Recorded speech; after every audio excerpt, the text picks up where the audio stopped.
Hi all, welcome to Adhira's world. ఈరోజు మనం తక్కువ వాటర్ యూజ్ చేసి బేబీ బాటిల్స్ ఎలా స్టెరిలైజ్ చేసేయాలో నేర్చుకుందామండి. జనరల్గా మనం ట్రెడిషనల్ వేలో బాటిల్స్ అంతా మునిగేంత వరకు వాటర్ వేసి అవి మరిగేంత వరకు వెయిట్ చేసి స్టెరిలైజ్ చేస్తాం కదా. అలా కాకుండా తక్కువ వాటర్తో కూడా మనం స్టెరిలైజ్ చేసుకోవచ్చు. సో ఇవి నేను క్లీన్ చేసి పెట్టుకున్న బాటిల్స్, అలానే బేబీ ఫీడింగ్ బౌల్ కూడా. సో నేను జనరల్గా లవ్లాప్ క్లెన్జర్ యూస్ చేసి క్లీన్ చేసుకుంటానండి. సో ఇదే నేను వాడే స్టెరిలైజర్. సో దానికి 3 కంపార్ట్మెంట్స్ ఉంటాయి. సో మనం లోయర్ కంపార్ట్మెంట్ తీసుకుంటే ఈ లోయర్ కంపార్ట్మెంట్లో మనం వాటర్ వేసుకోవాలి. ఆ వాటరే మనకి ఫ్యూమ్స్ వచ్చేలాగా హెల్ప్ చేస్తుంది. సో అక్కడ చిన్న మనకి స్పేస్ ఇచ్చారు కదా, స్పేస్లో పట్టేంత వాటర్ వేసుకుంటాము.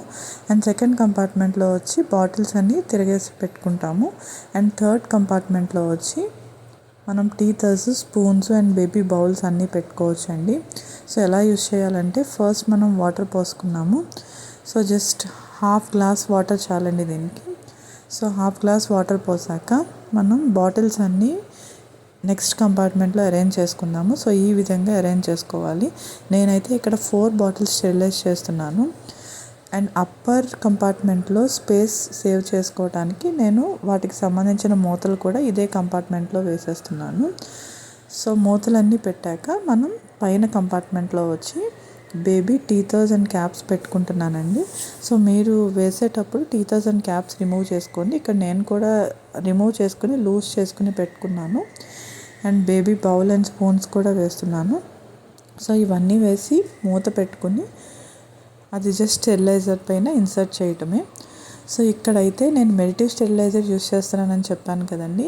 ఇది జస్ట్ మనం స్విచ్ వేసి కింద మనకి 2 బటన్స్ ఉంటాయి. అందులో రైట్ సైడ్ బటన్ నొక్కితే చాలు, అక్కడ మనకి లైట్ వెలుగుద్ది. సో దాని అర్థం అది స్టెరిలైజేషన్ స్టార్ట్ చేసిందని. సో జనరల్గా 8 to 11 minutes పడుతుంది స్టెరిలైజ్ అవ్వటానికి. సో ఇక్కడ చూసారు కదా, లైట్ అనేది ఆటోమేటిక్గా ఆఫ్ అయిపోయింది. అండ్ ఫ్యూమ్స్ కూడా ఎలా వచ్చాయో చూసారు కదా. సో ఇవి బాగా వేడిగా ఉంటాయండి. సో మనకి హ్యాండిల్ కూడా ఇస్తారు మెడిటివ్ వాళ్ళు. సో ఆ హ్యాండిల్ యూస్ చేసి మనం ఒక్కొక్కటి తీసుకోవచ్చు. సో ఇదే వాళ్ళు ఇచ్చిన హ్యాండిల్. సో ఈ విధంగా బౌల్స్, టీథర్స్ అండ్ బాటిల్స్ అన్నీ మనం బయట పెట్టుకోవచ్చు. సో నేను మెడిటివ్ స్టెరిలైజరే ఎందుకు యూజ్ చేశానంటే, ఇది ఆటోమేటిక్ స్టెరిలైజర్ అండి. సో ఇన్ కేస్ మనం పనిలో పడి ఆఫ్ చేయడం మర్చిపోయినా సరే అది ఆటోమేటిక్గా ఆఫ్ అయిపోతుంది. సో మీరు చాలా స్టెరిలైజర్స్ వినే ఉంటారు కదా, పొరపాటున మనం ఆఫ్ చేయడం మర్చిపోతే అవి కాలిపోయాయని, మంటలు వచ్చేసాయని, ఇలాంటివి వింటూ ఉంటాం కదా. నేనైతే ఈ స్టెరిలైజర్ని 8 months నుంచి యూజ్ చేస్తున్నానండి. నాకు ఎటువంటి ప్రాబ్లం లేదు. సో అది ఈజీగా చేసుకోవచ్చు, అలానే అది ఆటోమేటిక్గా ఆఫ్ అయిపోతుంది కూడా. సో చూసారు కదా అన్నీ ఎంత బాగా క్లీన్ అయ్యాయో. సో మీరు కూడా ట్రై చేయండి. మీకు కనుక ఈ వీడియో నచ్చినట్టయితే please like, share and subscribe.